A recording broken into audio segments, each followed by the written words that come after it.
you how evil the presence was to my spirit. Whatever it was that was in my room was so profoundly evil. So I started having, for a lack of a better term, otherworld experiences at a very early age, going out of my body. That was a whole off-the-wall experience, too, at 8 years old, 9 years old. One night when I was a small child, my dog woke up at about 5 o'clock in the morning. I woke up, my dog was howling and barking, and, of course, waking up the neighborhood. And my dad yelled, go quiet that dog. And I knew that there was something bad because the dog was going out of its mind. And so I ran out to the back porch, and I'm telling you, the dog had cornered between my backyard fence and my dad's garage. It had cornered a Tyrannosaurus Rex, a little small, about 2 foot high, or I would estimate about 2 foot high, full developed dinosaur. I actually, with my own eyes, saw 6 pterodactyls in Los Angeles back in I would say probably 1980, 81, and I saw this little black dot, and it was almost not perceptible, and then I watched it because it seemed to be coming my way. This thing was flat out moving, and it was a huge pterodactyl. It was enormous in size, and it was moving at an extraordinary rate of speed.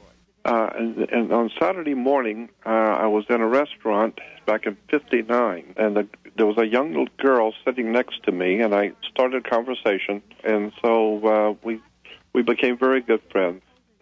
So one night she came over and knocked on my door, and she said, my dad wants to talk to you. So I went with her, and I knew with an immediacy that this was a very special man. And then, just very nonchalantly, he said to me, he said, remember when you were about 10 years old, 8 years old, something like that, back in Florida, and remember how your dad built a new back porch? The old back porch was falling apart, and you were talking to God that night, and you asked God to let you do something important with your life? He said, remember that? I know that because we were there. We saw you. We've been watching you for a long time. We brought you here. We're the reason why you're here. And we're going to use you to do something later on in your life. And we're going to train you and prepare you for what you're going to do for us. He said, but I'm going to give you a book that's going to begin your journey for you. And I want you to take the book and read it. And it's going to begin a life for you and where you're going to go and what you're going to do ultimately later in your life. But I remember him distinctly saying, don't worry about where you're to live, what you're to do. Just go on with your life. We will guide you. We will decide what you're going to do and what you won't do. We brought you here. And I'm just standing there looking at him, and he says, come in, I want to give you the book. And he did. And the book was the complete works of Charles Fort. Anyway, when I was in Hawaii, my wife and I went to Hawaii with some friends back in the 80s, and we're sitting in a restaurant, and I had my back to the door, and someone came in to the restaurant. I didn't see them, but immediately there was an electrical shock went through my body. And in my head, I was hearing, get up and run quick. You're in trouble. Your life is in danger. Run. And I got up and I ran across the restaurant, the restaurant, and I ran to the kitchen, and the boys kept saying, run, get out of here quick. Your life is in danger. And they said, run around to the front side of the ocean side of the hotel. I ran all the way around to the ocean side, and then the voice said, you're all right now. You're safe. Sit down. You're okay. I was down in San Diego working for the Truth Seeker Company in the mid-'90s.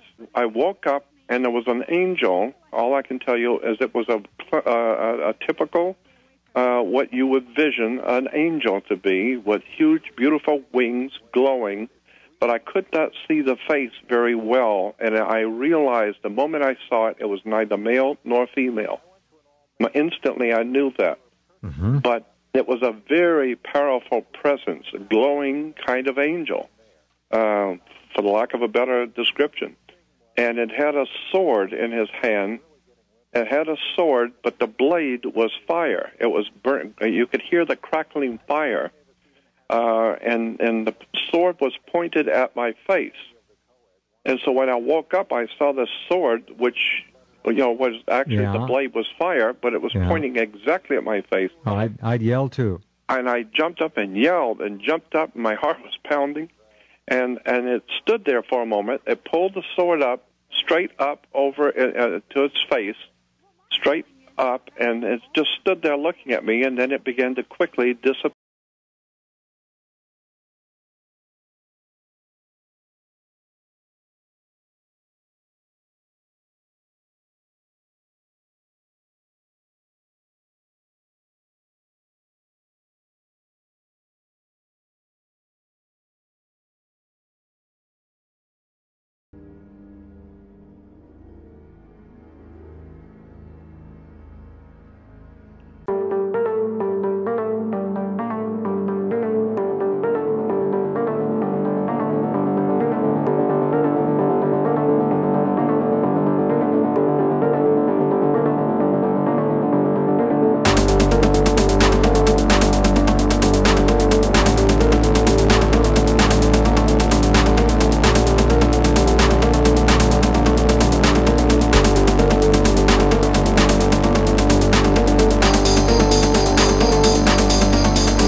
Gerald Massey, one of the greatest Egyptologists that ever lived.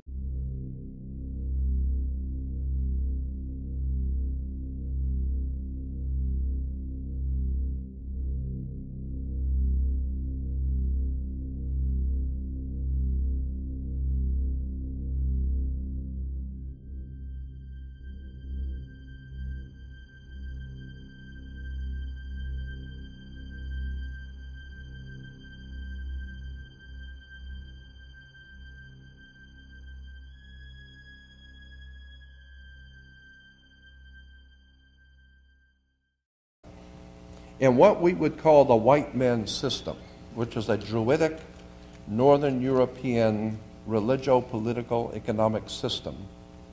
For 1,000 years before the Roman Empire, Western Europe, Scandinavia, Britain, was what we might call the white establishment on the earth. And one of the most important priesthoods in that ancient establishment were the Druids. And the Druids had a very important symbol that they used that we still have today. It was a magic wand. Many of the Druid priests used magic wands, like Merlin the magician with his magic wand. Magic wands were always made out of the wood of a holly tree. It was made out of Hollywood. And they're still working their magic on us in Hollywood today. This is where the word comes from.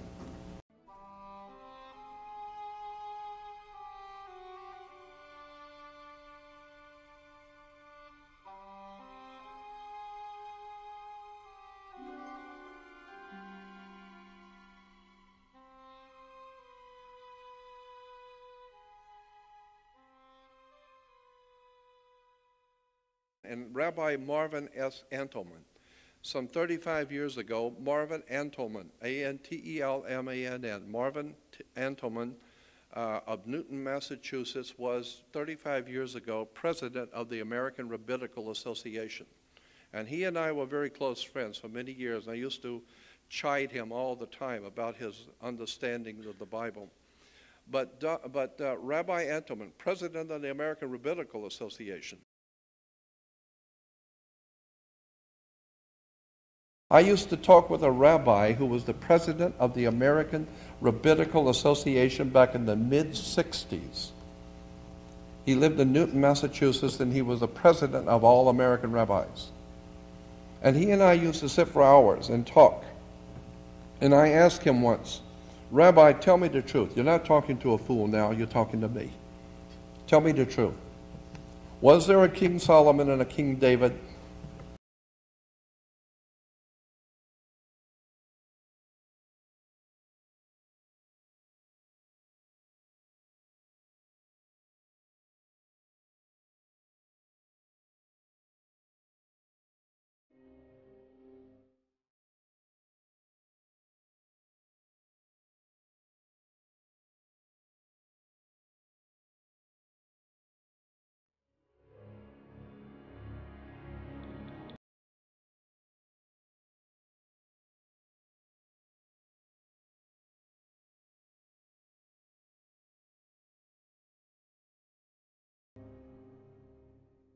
I'd like to pay tribute to three people who have influenced my life greatly. Probably the most impressive man I have ever personally known and has impacted my life was Mr. Manly Palmer Hall. Manly P. Hall, if you do not know, is one of the most brilliant spiritual men that I have ever even read about. And so I want to pay tribute to Mr. Hall.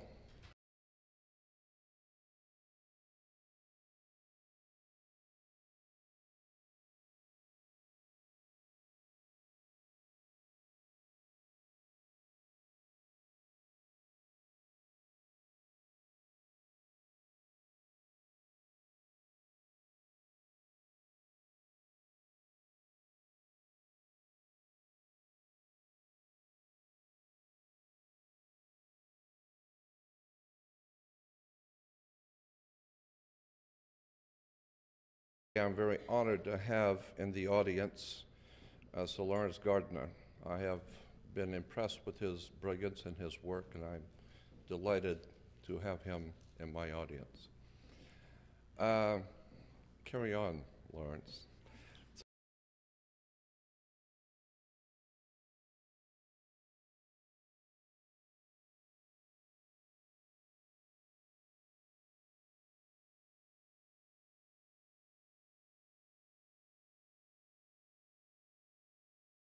He said, but I'm going to give you a book that's going to begin your journey for you.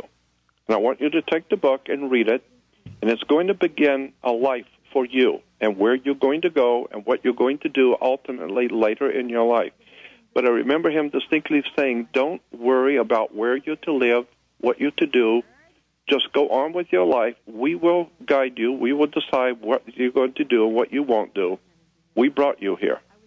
And I'm just standing there looking at him, and he says, come in, I want to give you the book. And he did. And the book was the complete works of Charles Fort.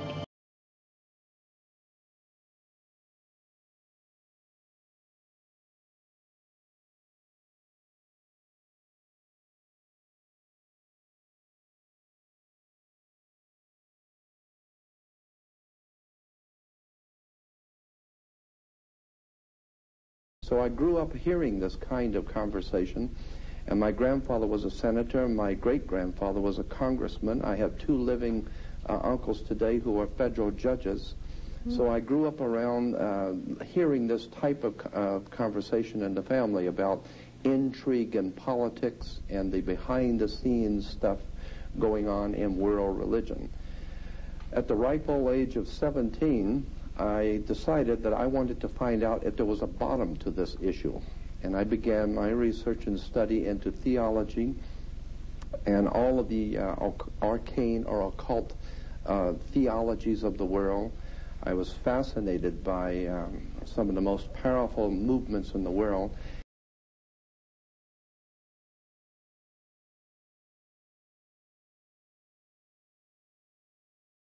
My mother had an uncle who worked in the Vatican, Secretary of State's office. And about every 3 or 4 years, he'd come back to the country to visit the family. And as a little kid, I would sit and listen to this brilliant gentleman talking about international intrigue, politics at the highest levels. And he was quite knowledgeable working in the Vatican Secretary of State's office. And the things he would talk about, the secret societies, the money that was made throughout the world internationally, the politics, and generally the entire world scheme of things, how politics and religion work together behind the scenes. So I grew up hearing this kind of conversation.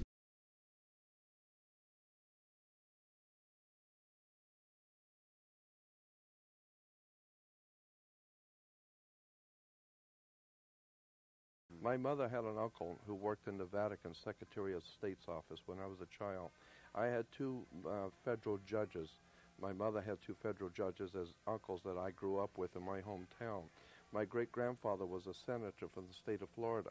I have that kind of stuff in my blood. I've always realized that there's a whole system going on here.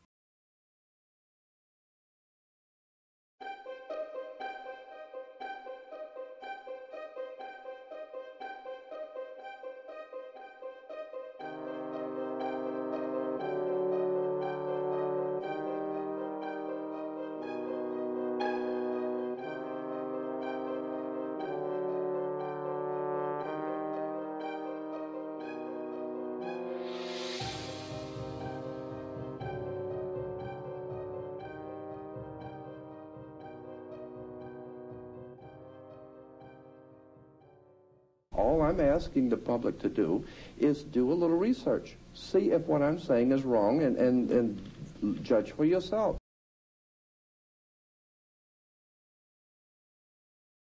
Because in the ancient Egyptian religion, the most powerful divine being in all of Egypt was Osiris.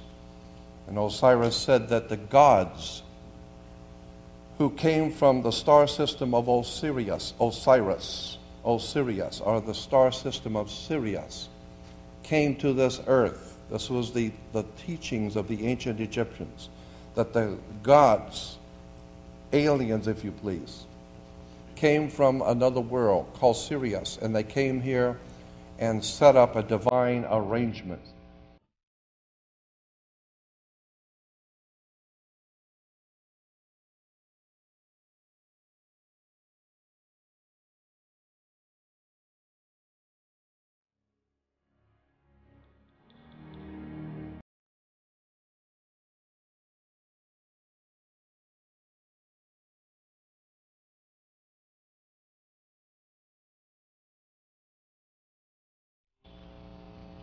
And Osiris said that the gods who came from the star system of Osiris, or the star system of Sirius.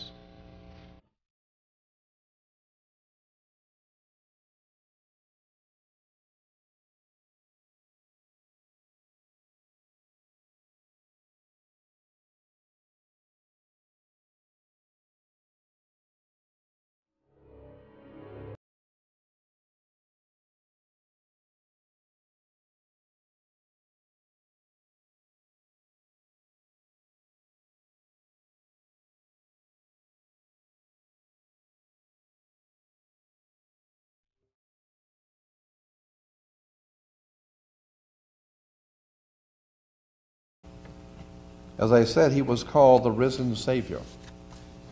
The name of the sun had different names, different times in history of the Egyptian Empire. When the sun came up in the morning, he was known as the newborn sun. His name was Horus, Horus.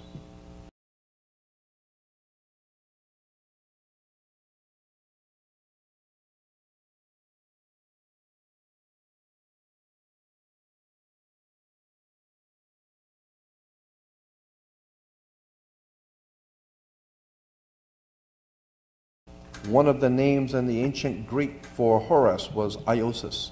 In Greek, Horus was Iosis.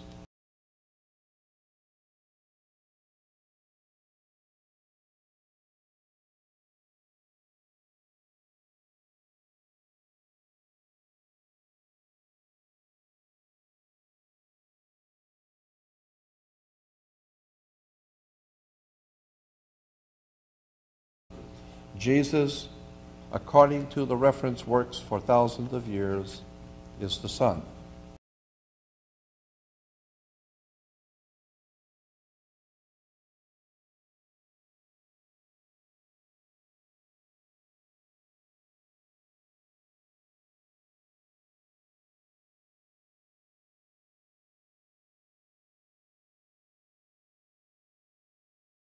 So I'm saying that there were 16, including Christianity, 16 major cultures of the world had the same identical story, which is called Astro-Theology, with all of those little stories, that I went through.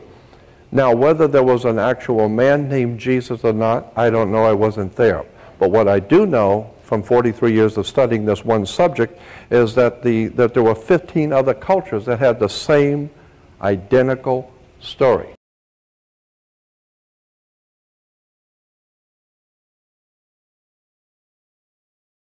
And then when you find out Abram, A-B-R-A-M, as the rabbi, I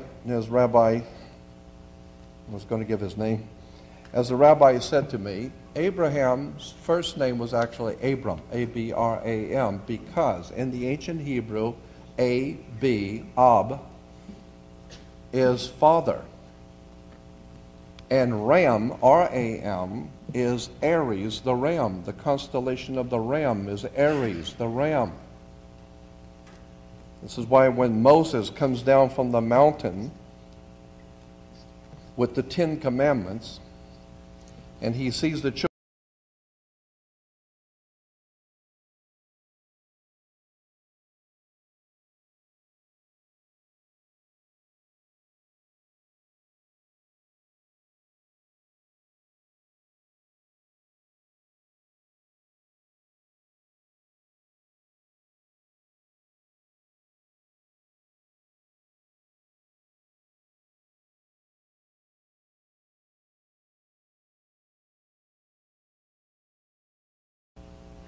you begin to look up the word kingdom, and it is a root word for zodiac.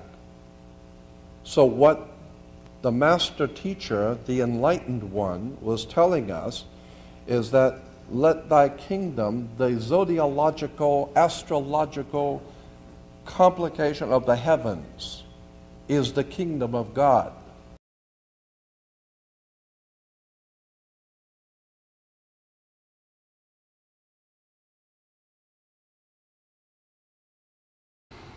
They encountered a Palestinian god, the planet Saturn. Saturn was the god of the Palestinians. Still is. His name was El, E-L, okay? El was the name of the planet Saturn.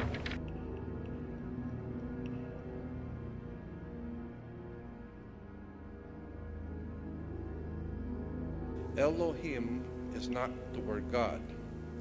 El is a Phoenician, Canaanite name or word for deity, El, E-L. We talked a little bit about that last week.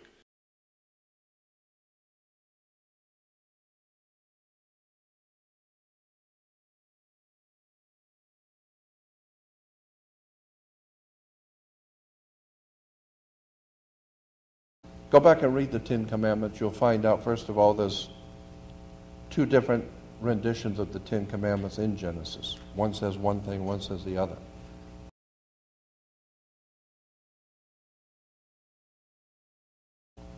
This is precisely what Mother Church was designed to do some 1600 years ago by Constantine, Emperor of Rome, in the city of Nicaea, France.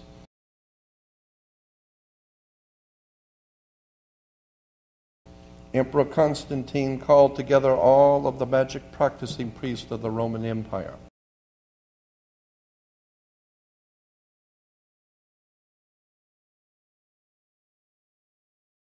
Because Genesis comes from gen Isis.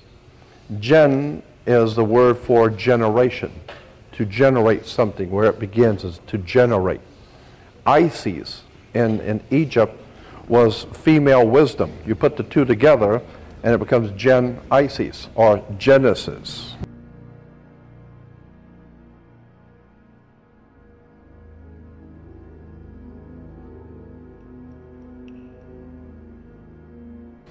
When you take Isis, I-S, Amun-Re, Ra, R-A, and the new god Saturn, El, it becomes Israel. Israel is Isis, Ra, and El.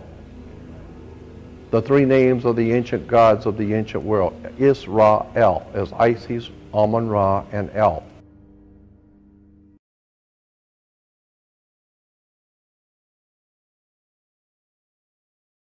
And never realized the very word Lord, L-O-R-D, comes from L-A-R-D. Lord. And why is L-A-R-D, Lord? Is grease. Grease is oil. Oil is Christos. And in the Greek language, Christos is where Pillsbury gets a cooking oil called Crisco.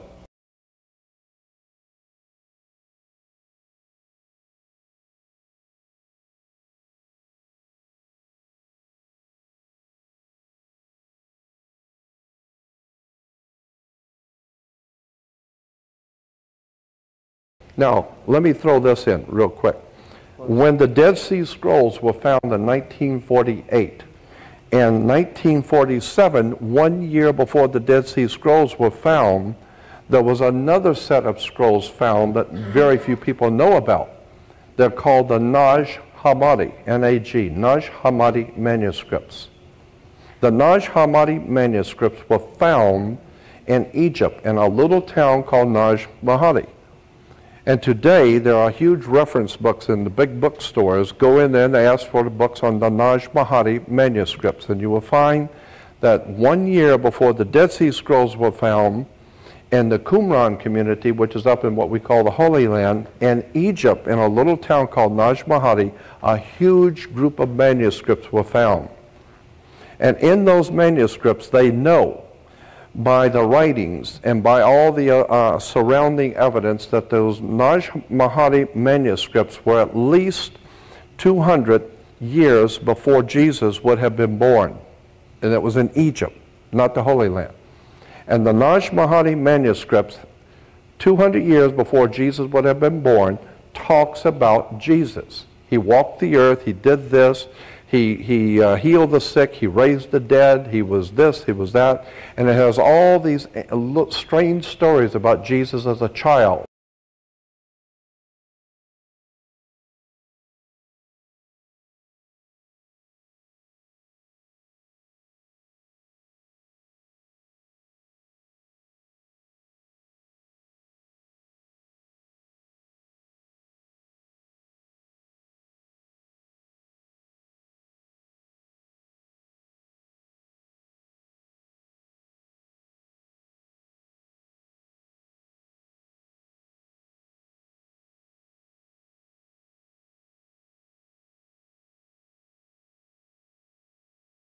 As a matter of fact, the Buddhists today, a very ancient priesthood, far in excess of Christianity, existed in the Himalayan mountains, where the Buddhists have a religious leader called the Dalai Lama. Dalai comes from the Latin word meaning God. Dalai, God. Lama. A lama is like a lamb. A lama is a lamb. Therefore, the word Dalai Lama is God's lamb that takes away the sins of the world. It's a very old and widespread concept.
As really feels strange being back on the radio again, because I haven't done radio in about 7 years.